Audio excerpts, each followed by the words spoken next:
I tried niching down and it was a total disaster. Advice givers on YouTube love to tell people, find your niche. I'm sure it's great advice for some people, but I picked the wrong niche.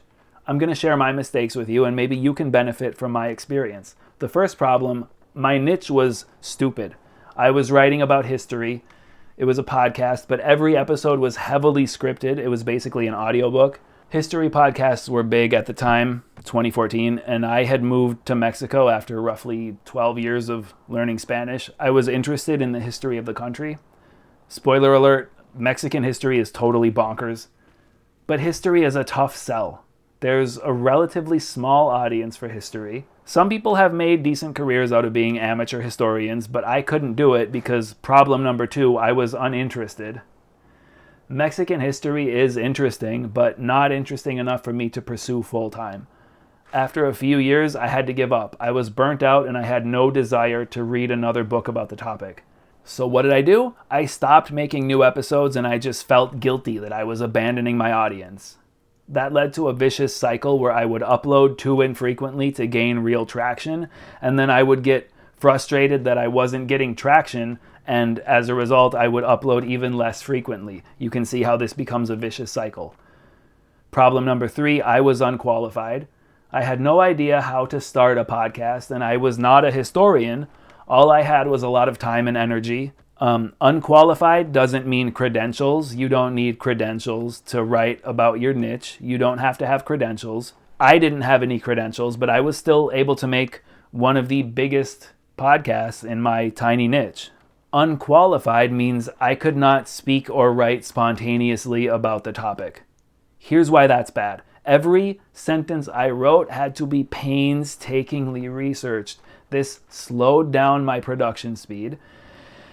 In contrast, when I write about writing and the creative process, I can just go. I can flow. I can outwrite everybody in my niche. I've paid my dues in this space. But with history, I was the least knowledgeable person in the niche.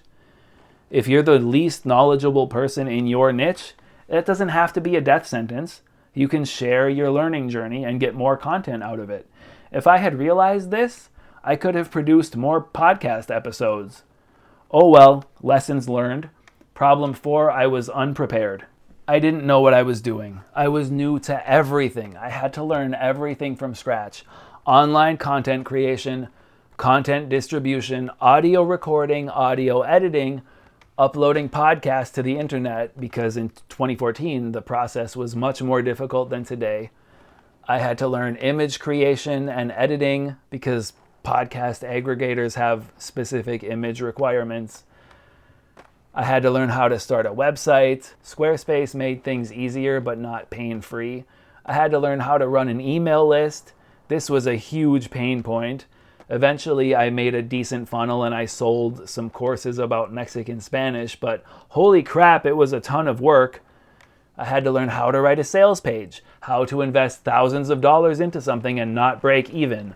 I had to learn how to format and publish ebooks on Amazon. I had to write effective blurbs and back matter. I had to make a minimum viable book cover.